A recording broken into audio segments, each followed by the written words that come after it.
Amém. Vamos lá? Pronto? Sossegaram? Vamos conversar um pouco hoje à noite sobre maturidade. Amém? Maturidade cristã. Certo? Então, quero abordar esse tema hoje. E eu quero que você, em nome de Jesus, fique bem atento à palavra de Deus, aquilo que Deus tem para falar no teu coração nessa noite. Amém? Vamos conversar um pouco sobre maturidade. Certa vez, uma mulher de 65 anos, muito obesa, foi fazer uma cirurgia,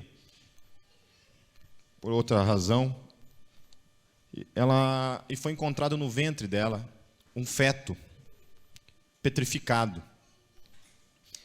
Por alguma razão que a ciência desconhece, o feto, ela não ficou sabendo, porque não percebeu, né, a barriga crescendo, porque ela realmente era uma mulher de dimensões né, extravagantes, e ela não percebeu que estava grávida, né? E a moral da história é que passou toda a gestação, né, impressionante isso, de uma forma inexplicável, passou toda a gestação e o feto não veio a nascer, e continuou sendo alimentado de alguma forma ali. A moral da história é que essa criança, por não ter nascido, ela petrificou, morreu, óbvio, né? E petrificou, ficou petrificada.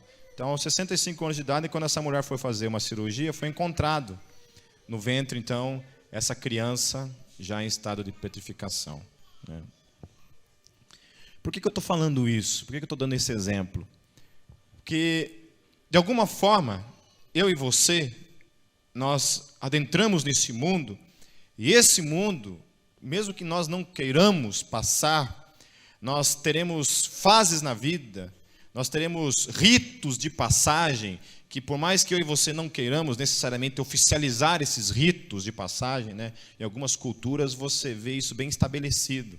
Os ritos de passagem das idades, né, dos novos tempos em que cada um de nós passamos. Né. Então, esses ritos de passagem, eles existem, ou nos bastidores, ou fora deles, eles estão aí. Então, a primeira coisa, você é fecundado, depois você tem um primeiro rito, que é quando você sai do ventre da sua mãe, né, aí você entra na fase de criança, e durante a sua vida toda, você vai passando por esse processo de ritos, né. Chega na adolescência, onde teus hormônios, né, vêm a florescer de uma maneira bem depravada, né, bem fornicária, né, vem aquela coisa toda, né, e sexualidade é umas coisas interessantes, né, são coisas interessantes na nossa vida, né. É uma área na nossa vida em que, para alguns, é bênção, mas a maior parte do tempo, sexualidade, na nossa vida, ela está muito mais ligada a maldição do que, de fato, bênção, né? Principalmente para os homens, né? Principalmente para os homens, é uma área na nossa vida em que nós precisamos de muita graça para caminharmos nesse mundo e não sermos derrubados por esse quesito da nossa vida, né? Cada um aqui sabe do que eu estou falando, né? A não ser que tenha alguém aqui que, graças a Deus, foi chamado para ser eunuco e, portanto, não tem nenhum probleminha nessa área, né? Graças a Deus pela tua vida, irmão, né? Quem dera eu estivesse no seu lugar, né? Quem dera eu. Lá em casa, graças a Deus, a gente só ora e é uma benção. E minha esposa vai me bater depois, mas tudo bem. Esses ritos de passagem, né, quando a gente chega na adolescência, e é uma fase complicada na nossa vida, alguns aqui ainda estão nessa fase, né, Brunão?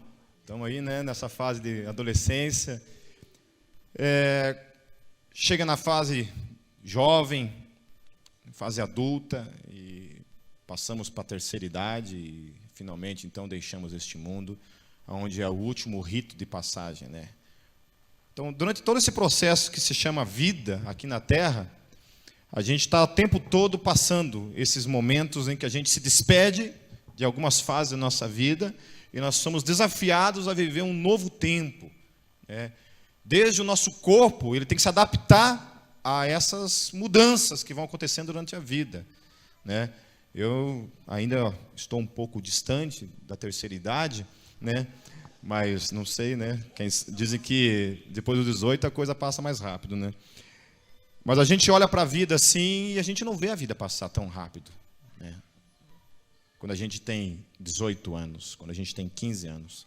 Mas quando você já está com 37 anos, como é meu caso, essa semana eu vou fazer 37 anos, aí você começa a não desconsiderar que a vida passa muito rápido mesmo, né? E parece que você nem começou a viver a vida, né? Isso para mim não é uma coisa estranha, porque na verdade você não foi projetado para morrer, né? Você foi projetado para a vida. Então o envelhecimento, aquilo que acontece no nosso corpo, na nossa alma, na nossa vida de um modo geral, a gente não foi preparado de alguma forma para isso. É um desafio meu e teu, né? Em que a minha fé e a tua fé, todo o tempo, ela está confrontando essas coisas da nossa alma, em que a gente tem que lidar com isso. Mas é um fato que algumas pessoas amadurecem cedo. Eu tenho pena de algumas crianças. Quando eu vejo uma criança agindo como adulto, eu sinceramente não acho nem um pouco bonito. Eu acho uma aberração isso. O Gabriel, eu faço questão que ele seja criança, porque quando talvez a fase mais maravilhosa na minha vida, em que eu realmente sinto muita saudade de quando eu era criança, porque eu fui criança, 100% criança. Eu fui aquela criança que até meus 10 anos de idade eu andava de cueca na rua, né? A coisa mais linda era o ponto turístico de Foz do Iguaçu, era eu, né? Aquela coisa linda, todo mundo ia lá na rua para ver eu de cuequinha. Imagina a cena, aquela cabeça gigante, né? Aquele corpinho escultural, né? E de cuequinha na rua. E tem uma coisa mais ridícula ainda, já para completar, já que eu estou me expondo dessa maneira, né? Tinha uma coisa mais ridícula ainda, porque eu andava só de meião. Eu andava de meião até o joelho assim, descalço, só com meião e de cueca. Calor de 46 graus e eu lá, arrasando. Mas eu fui feliz, o que importa é isso. Então, eu fui muito feliz. Agora, eu vi amigos que, desde criança, o pai e a mãe os ensinaram a serem adultos, né? E hoje esses caras têm seríssimos problemas, porque esses caras nunca souberam o que é rir, o que é brincar, o que é saborear a terra, né? Literalmente isso, né? Será que vocês me entendem, né? Primeira vez que eu fiz um barrinho assim, falei, nossa, que chocolate maravilhoso, né? E mandei a ver. Por isso que eu não gosto muito de chocolate até os dias de hoje, eu acho, devido a isso. Então, eu e você, nós somos chamados literalmente para viver essas fases da vida, né, que implicam o crescimento e a maturidade, né? Então, é um fato que algumas pessoas amadurecem cedo. Eu não vou chamar isso de amadurecimento quando está se tratando de você não ter o momento certo de amadurecer. Porque algumas vezes, quando a gente fala de maturidade, isso tem o pior sentido da palavra, né? Maturidade, a maioria das vezes, tem uma conotação estranha, né? Principalmente quando se fala da fé, né? Uma pessoa madura na fé, geralmente é uma pessoa que não acredita em milagre, que não ora mais, que não tem mais prazer, não sente mais alegria em estar na presença de Deus. Mas não é dessa maturidade que eu estou falando. Eu estou falando de pessoas que estão lá com seus 15 anos e já são maduras, já sabem lidar com algumas coisas da vida com maturidade. Agora, eu conheço pessoas que já estão lá com seus 60 e poucos anos e ainda são como crianças diante da vida. Ainda são daqueles que se jogam no chão e esperneiam e fazem birra como uma criança faz. Vocês conhecem pais e mães assim? Que você não pode discordar dele, se você disser não, ele se joga no chão e...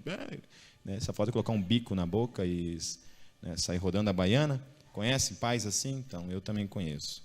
Pais que usam, de alguma forma, né, a sua maturidade, né, para se esconder atrás disso.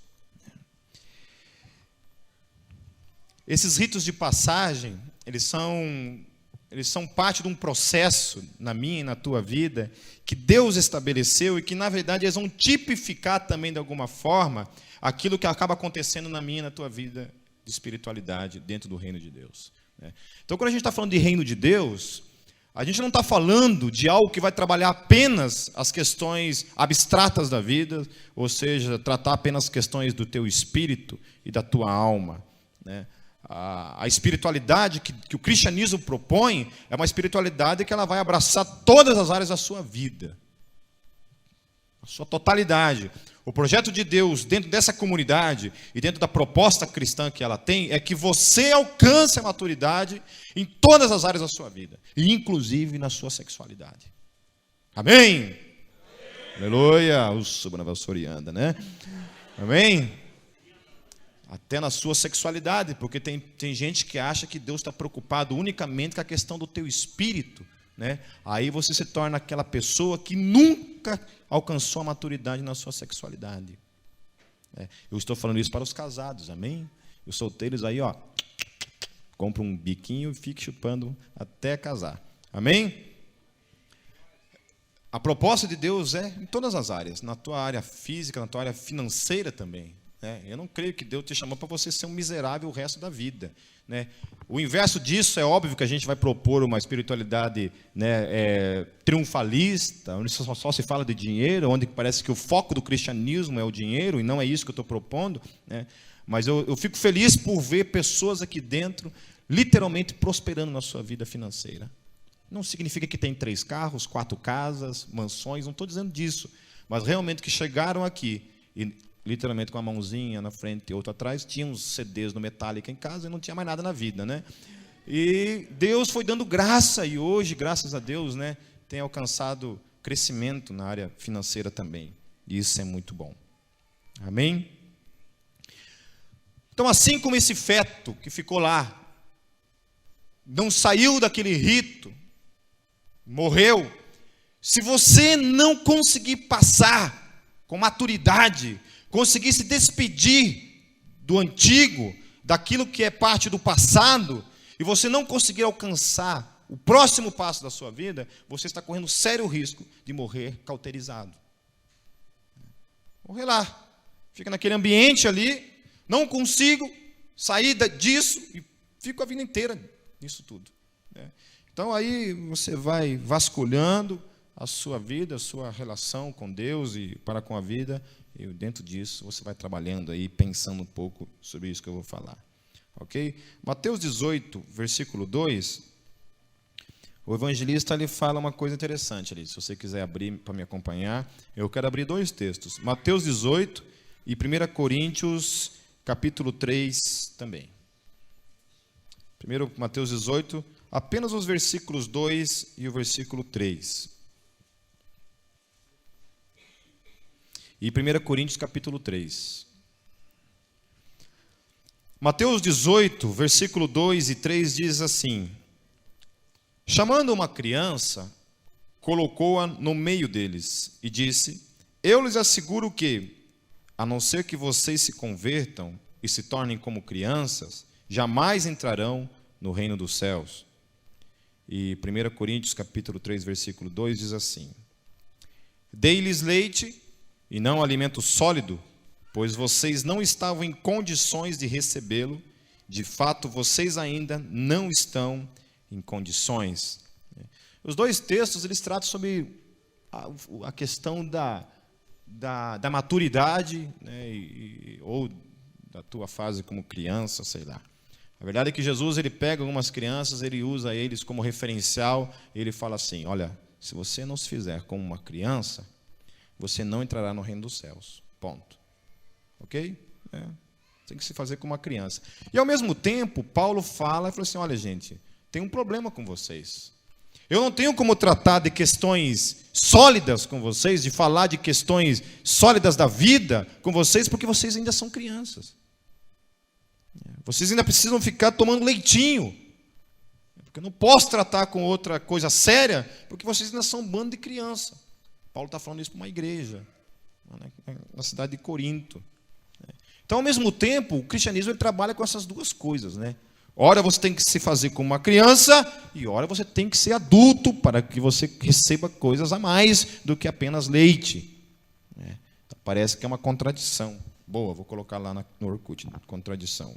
É para ser criança ou é para ser adulto, afinal de contas, né? Então a Bíblia está se contradizendo. Para variar. Quando a gente olha para a vida de uma criança, tem coisas que são bem óbvias, que não é disso que Jesus está falando, né? Então não tem como eu imitar isso. Eu não posso ser uma pessoa que está... Jesus não quis dizer, por exemplo, que eu sou um cara que tem que ter tudo, né? Porque criança sabe, né? Ela quer ter tudo. Então se faça como uma criança e seja um cara que queira ter tudo. Né? Não é isso que Jesus está falando. Jesus não está falando de egocentrismo, Jesus não está falando de ser uma criança mimada, uma criança birrenta, não é disso. Mas tem algumas questões ligadas às crianças que eu quero tratar com vocês, então. Ok? E eu quero que você vá se ajustando a isso tudo. Primeira característica de uma criança, que é a que eu quero reforçar, e que eu e você temos que ser imitadores nesse quesito. Primeiro, não tem preconceitos estabelecidos sobre a realidade. O que acontece? Criança é o seguinte: filho, eu vi uma fadinha atrás do guarda-roupa. A primeira coisa que uma criança vai fazer, que não está condicionada, óbvio, né, a uma outra situação cética, a primeira coisa que ele vai fazer, ele vai acreditar. Uma criança, basicamente, ela acredita em tudo que o pai e a mãe falam. Se eu disser para o Gabriel, filho, eu vi uma fadinha nessa noite, ele vai acreditar 100% nisso. O adulto não. O adulto ele é diferente. Né? Quando Jesus chega lá e cura o cego, o que os fariseus fazem naquela situação lá? Desculpa. Os fariseus chegam e falam assim: como é que é esse negócio? Você foi curado? Sim, eu fui curado.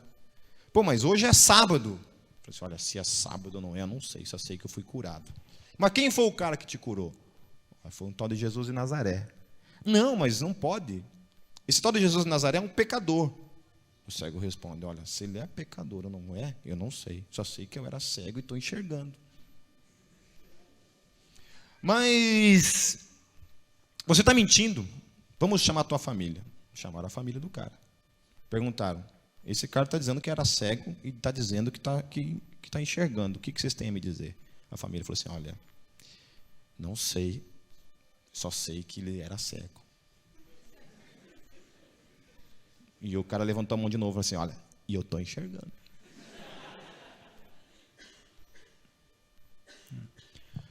Sabe o que os fariseus concluem em tudo isso? Mesmo diante do testemunho que está ali, mesmo diante do testemunho da família, dos amigos e do próprio cara que está ali dizendo, sabe o que eles concluíram em tudo isso, no final da passagem ali? Eles chegam a uma conclusão que a maioria dos céticos ateus que estão lá fora concluem. Eles chegam a uma conclusão: não, é impossível um cara que nasceu cego enxergar. Portanto, não aconteceu. O adulto, ele é assim. Às vezes tem gente caminhando com Deus, nessa caminhada de fé, que chegou a esse ponto farisaico da situação, né, em que eu não acredito mais em nada. Então, quando alguém me fala sobre um milagre, a primeira coisa que acontece na minha vida é que eu duvido. Né? Quando alguém me pede para orar por alguma coisa assim, que a gente sabe que é algo, né, que só uma intervenção sobrenatural para que alguma coisa aconteça, a primeira coisa que eu falo: não, eu vou orar, mas por dentro, na verdade, eu estou duvidando, né, que isso aconteça. Esse é o adulto. É o adulto crente, né? É o maduro. Então, isso não é maturidade. Nesse quesito, Jesus está falando o contrário para mim. Olha, gente, esse tipo de maturidade não serve, então volte a ser criança, em nome de Jesus. Sabe? Volte a ser aquele cara, que eu não estou dizendo para você sair acreditando em tudo que está por aí. Isso também é burrice. Mas estou dizendo que um pouco dessa inocência, da pureza, eu lembro que quando me converti, como era maravilhoso isso. Quando um cara me contava as coisas, eu chorava de alegria por ver algo acontecendo na vida da pessoa. Alguma coisa movia aqui dentro de mim. Nossa, que maravilha. Que maravilha que isso está acontecendo. Então, que eu e você não sejamos esse fariseu, né? Às vezes eu me preocupo quando tem pessoas que estão começando a caminhar com Deus e são, logo na caminhada, no começo da caminhada, já são influenciados pelos mais maduros na fé, né? É um perigo. Como esse negócio de discipulado é algo muito perigoso, né? Esses dias o Léo estava falando, né, sobre a paixão dele pela Gólgota, né? Sobre o que estava acontecendo na vida dele, foi compartilhar com um conhecido também crente, né? E o cara falou algo muito sábio para ele, segundo a sua maturidade cristã. Esquenta não, meu irmão. Só tua paixão aí vai acabar logo, logo. Logo, logo, logo, logo você vai estar falando em divórcio com a tua igreja. Então essa é a maturidade cristã proposta nesse mundo aí. É maturidade que não é o tipo de maturidade que a Bíblia está propondo.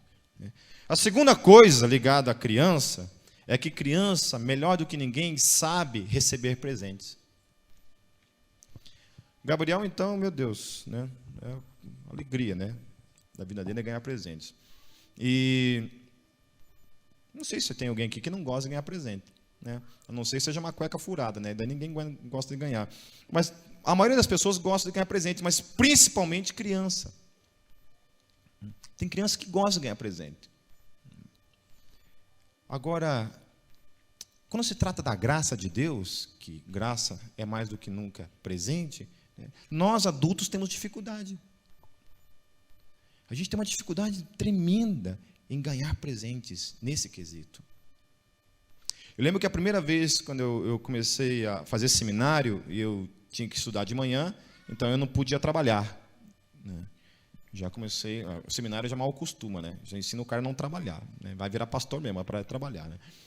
E eu fazia seminário de manhã, e eu lembro que uma primeira vez que chegou uma pessoa no seminário e me deu uma oferta missionária. Eu falei, olha, Pipe, Deus tocou no meu coração e eu quero te dar essa oferta. Cara, eu senti um constrangimento como nunca senti na minha vida, uma vergonha, um sentimento de insignificância, de pequenino, né? Falei assim, nossa, mas aquilo, ao invés de gerar na minha vida gratidão e alegria, aquilo gerou na minha vida um constrangimento como nunca tinha passado na minha vida antes, né? A gente não sabe ser grato pelas coisas, né? A gente sempre pergunta, né? O que eu fiz para merecer, né?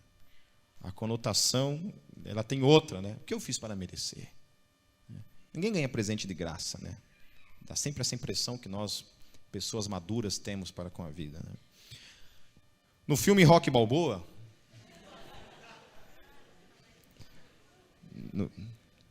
no filme do Rocky Balboa, escutem, pare de pensar no Rocky e pensem no que eu vou dizer.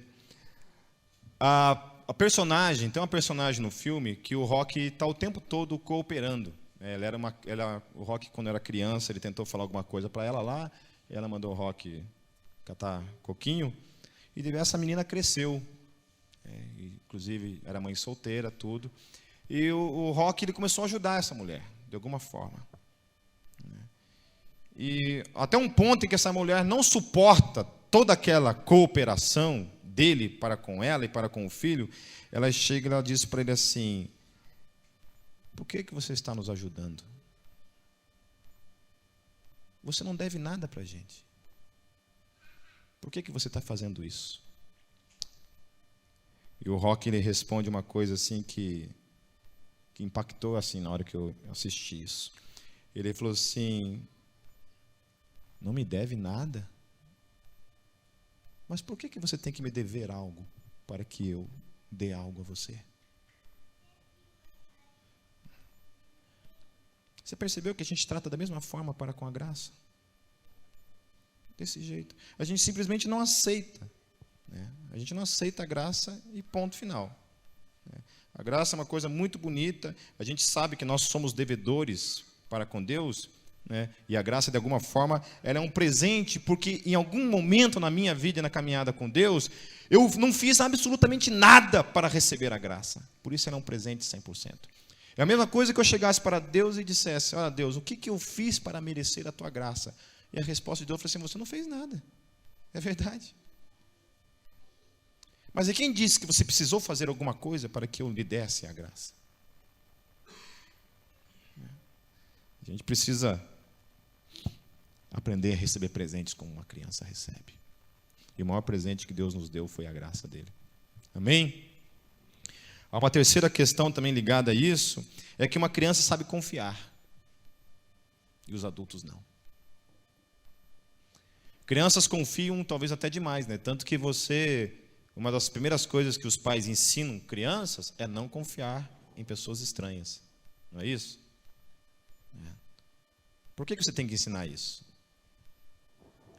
Porque geralmente criança, ela não é da natureza dela desconfiar em primeira mão de pessoas. E se os pais têm que embutir dentro da criança que ela tem que ser desconfiada para com os adultos. Então, criança, desde cedo, já aprende a ser desconfiado. Claro que isso é uma defesa, nós temos que, de alguma forma, ensinar nossos filhos a não ir com qualquer um, né? Depois, dentro de uma realidade de rapto que você vê aí, né? O tempo todo acontecendo e crianças sendo sequestradas, é óbvio. Só que, não sei por qual razão, a gente, diante desse ensino, a gente não amadurece nesse ensino. A gente não entende que algumas coisas na caminhada com Deus, elas são assim, elas são dadas, porque é uma fase da sua vida em que você é literalmente uma criança, como é nossos filhos. A mesma coisa quando eu chego para meus filhos e falo, olha, filho, você não pode confiar em estranhos. Por quê? Porque ele é uma criança ainda. Mas quando a gente se torna adulto, de alguma forma a gente está dentro da sociedade, da vida, confiando em pessoas o tempo todo. Agora tem gente que não consegue sair disso e fica o resto da vida desconfiando de Deus e de todo mundo. Não consegue confiar na própria esposa, no próprio marido, no namorado, na namorada, em ninguém. Eu sou um cara desconfiado durante toda a minha vida na terra. Crer, no grego, é interessante essas palavras, né? Eu não sei, quando a gente traz essas palavras para o português, elas meio que perdem o sentido original da raiz. Crer no grego tem uma única conotação. Crer significa entregar o coração. Confiar. Isso é fé. Fé é aquele momento que, mesmo que eu esteja passando por um momento de vale absoluto, dentro de mim, alguma coisa grita, Deus, não entendo, não sei o porquê, por qual razão estou passando por isso, mas eu quero dizer que eu confio no Senhor. Uma criança, ela não tem dificuldade em confiar nos pais, desde que os pais, é óbvio que se trata de pessoas de palavra, Eu nunca menti para o Gabriel, nunca, em nenhum momento da minha vida eu menti para ele. Quando eu falo alguma coisa, ele acredita e ponto. Eu jamais minto para ele, em nenhuma situação. A minha palavra é aquilo que eu tenho de mais precioso na minha vida. Quando você perde a tua palavra, meu amigo, olha, não sei se sobra alguma coisa. Quando você fala e as pessoas ficam assim, será? Esse cara é tão papudo, eu já vi esse cara mentir tanto na vida que não sei mais se eu acredito ou não. Você tem como restaurar isso, mudando a sua vida a partir de agora, em nome de Jesus. Amém?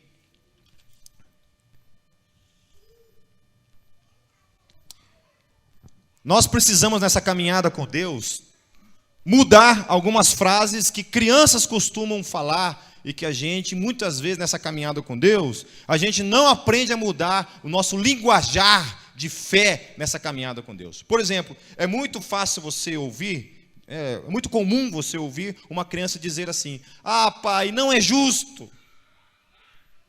Não é justo. Gabriel fala, não é justo. Faz o bicão e sai chorando. Nessa caminhada com Deus, muitas vezes eu e você, nós agimos como uma criança na vida. Onde a gente olha para Deus e fala, Deus, não é justo eu estar passando por isso que eu estou passando.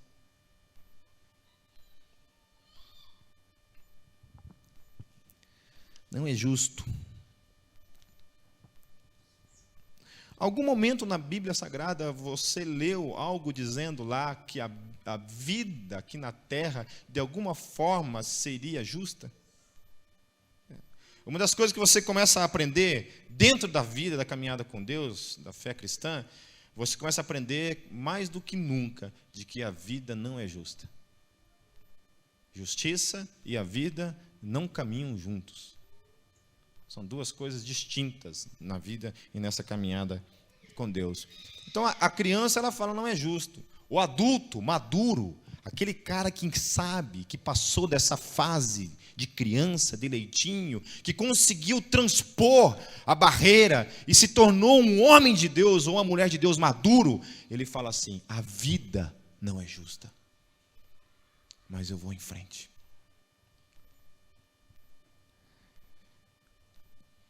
O cristão que espera, guarde isso no teu coração agora, em nome de Jesus, aquilo que eu vou falar agora.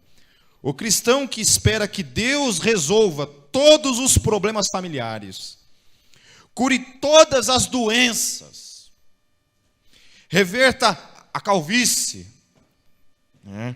Amém? Amém? Reverta a calvície, os cabelos brancos, as rugas e outros efeitos da vida, estão brincando de mágica infantil. Mágica infantil e não de religião madura.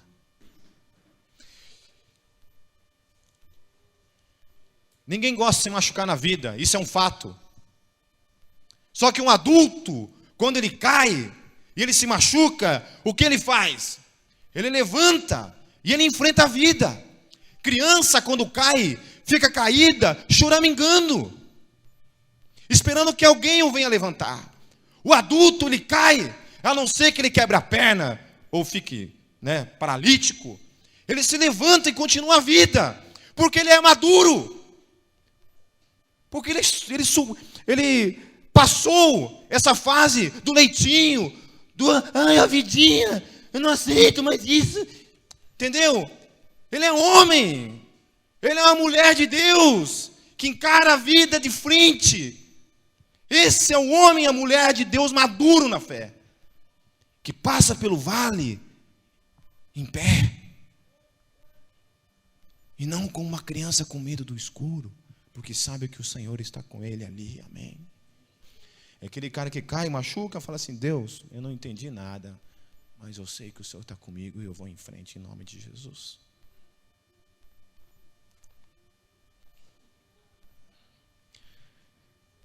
J. Packer, ele disse uma coisa interessante. Deus é muito bondoso com os cristãos muito jovens, exatamente como as mães são com os bebês muito novos. Com frequência, o início da carreira cristã deles é marcada por grande alegria emocional. Vocês lembram disso?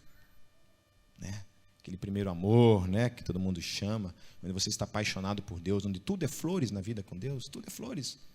Parece que nada na tua vida tem problema, nada te atinge, tudo é bênção, é maravilha.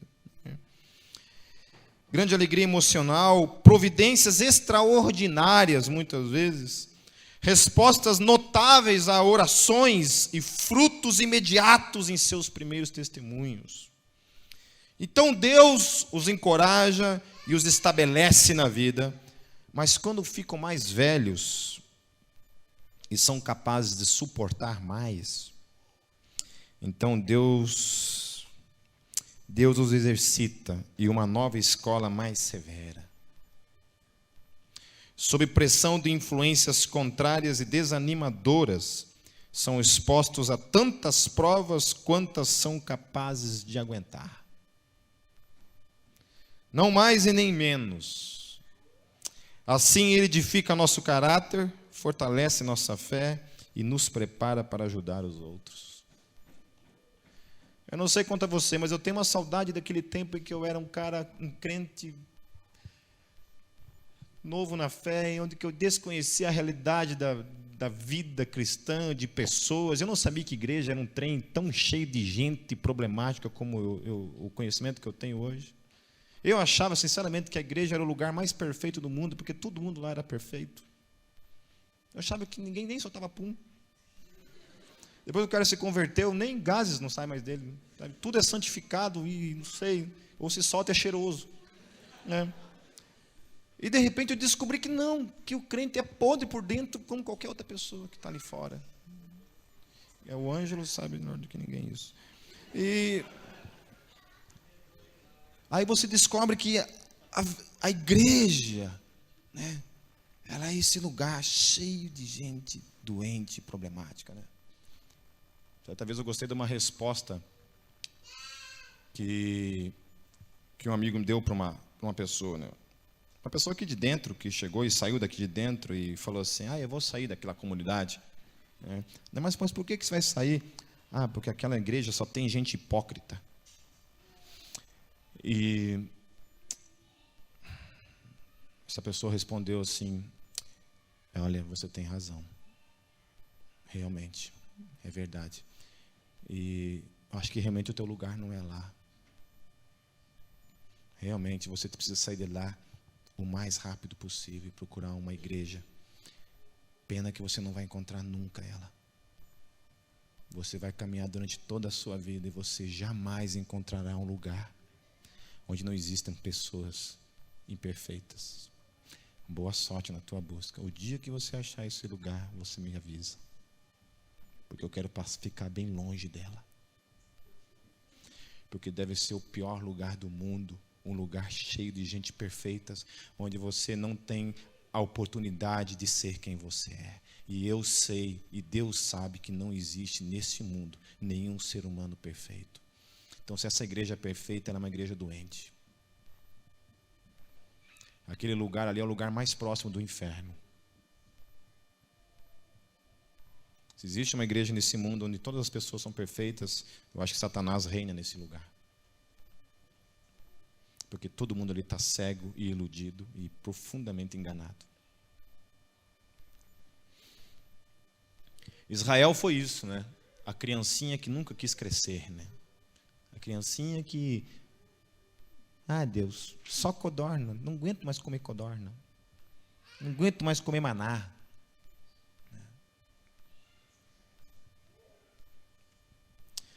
O objetivo da maturidade cristã é formar adultos saudáveis na fé.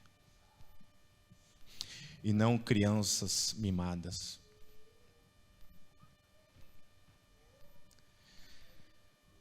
Feche seus olhos.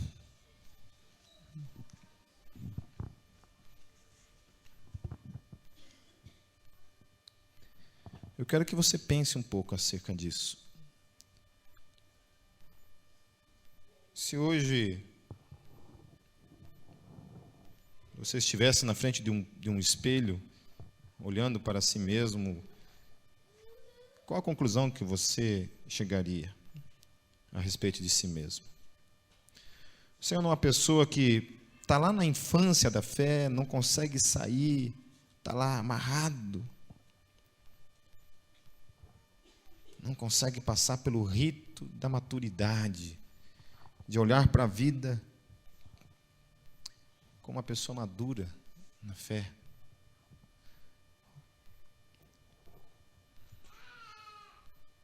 Como é que está isso? Até quando eu e você vamos caminhar como crianças nesse mundo? Crianças mimadas e não buscando a maturidade cristã em Cristo Jesus.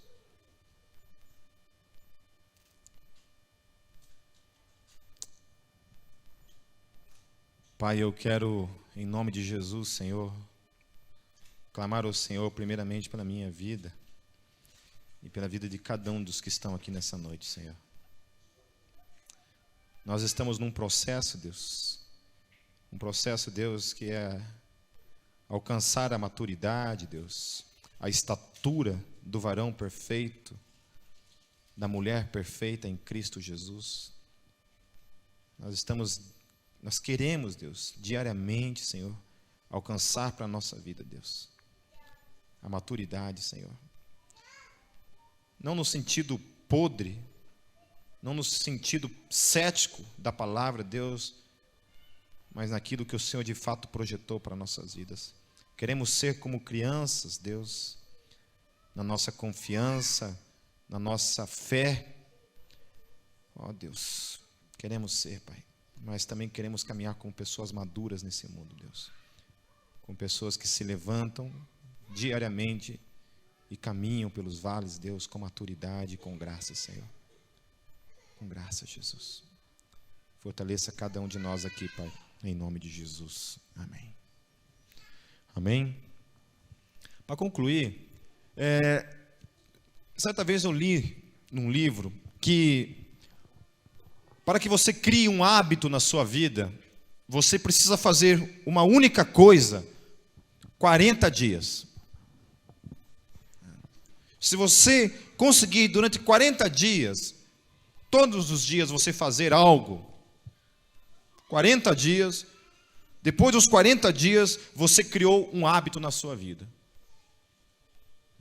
Então, por exemplo, todo dia eu vou comprar um chiclete, né? Depois de 40 dias, você criou um hábito. Lá pelo 41º dia, você vai perceber que sem você se dar conta, você saiu da sua casa e foi lá comprar um chiclete. Porque aquilo se tornou um hábito na sua vida. O que eu quero fazer hoje, na verdade, com vocês, é duas coisas. A primeira delas é que todos nós, como igreja, a gente vai abraçar uma proposta hoje como igreja. De durante 40 dias, isso não é uma campanha, tá? Não é a campanha de 40 dias. Não vem essa interpretação crentaça, gospel aí para minha cabeça, não, tá? É a corrente de 40 dias, não é isso. Então, quem quiser também, que fique, pronto, também. Durante 40 dias, você vai fazer um propósito com Deus de um horário, não sei qual é, se é 3 horas da manhã, se é 4 horas, se é 5 horas, se é meio-dia, se é 6 horas, o horário que você estabelecer, durante 40 dias, naquele horário, você vai tirar um tempo de 15 minutos para orar, para buscar a Deus. Ok? E você vai fazer isso hoje. Amém? Claro que você não é obrigado. Se você não quiser fazer, amém. Né? Porque eu sei que muita gente que tem dificuldade com oração. Então você vai estabelecer durante 40 dias. Daí é o seguinte: se durante esses 40 dias você perdeu um dia, não é para você voltar para o primeiro, você continua a partir daquele dia. Ok? Então digamos que segunda-feira eu oro, terça-feira eu oro, e quarta-feira eu não oro. Volte a orar na quinta-feira. E continue em frente. Durante 40 dias você vai fazer essa prova para com Deus. Ok? E eu quero fazer o contrário disso. Todos vocês, inclusive eu, temos vícios na nossa vida. Eu não sei qual é o vício teu que rouba você de Deus. Eu sei qual é o meu. Não é a novelinha da Rede Globo, pode ter certeza. Talvez seja o teu. Talvez você esteja aqui, eu sou fanático pela Rede Globo. Eu adoro o Tarcísio Meira. O Tony Ramos, aquele espelhinho dele lá, me arrepiam. Né? Então você vai fazer o contrário disso. Ok? Eu não vou estabelecer 40 dias, mas eu vou estabelecer uma semana apenas. Não sei qual é o teu vício.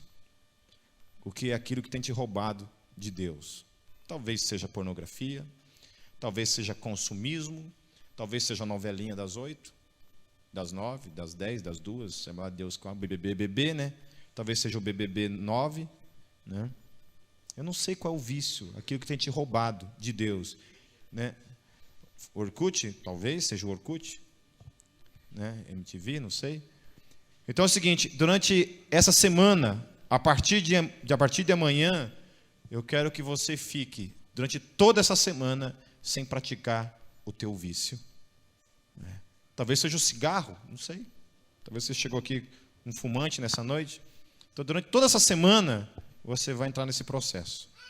Ok? Em nome de Jesus. Essa semana eu fiz uma prova com Deus nesse sentido. Eu tenho um vício em específico na minha vida em que eu falei assim: Deus, essa semana toda eu não farei isso. E eu consegui esse propósito e, gente, olha, o resultado na minha vida foi maravilhoso. E eu creio que na tua vida também será. Então são 2 desafios, em nome de Jesus. Amém, Léo? Primeiro deles, então, que a partir da manhã, durante 40 dias, você vai começar uma campanha de oração. Amém? Naquele horário específico que você estabelecer, você vai começar a orar durante 40 dias para que isso se torne um hábito na sua vida. E o segundo fator, então, de desafio para a tua vida é que você vai fazer o contrário também. Você vai ficar durante uma semana não praticando aquele vício que tem roubado você de Deus e que você sabe qual é. Né? Você sabe qual é. Ok? Amém? Então diga assim: eu aceito o desafio. Em nome de Jesus. Amém. Ó, quem vai cobrar isso de vocês é Deus, viu? Não é comigo a parada agora, é com Ele. Tá certo? Levante. Sem metal. Não, não é isso, Léo. Isso aí não pode, Léo. Já temos que conversar. Pro Léo que eu vou ter que trocar uma ideia depois. Pega seu irmão que está ao seu lado agora e ore pela vida dele em nome de Jesus, abençoando a semana dele. Fala que o Senhor te abençoe, meu irmão.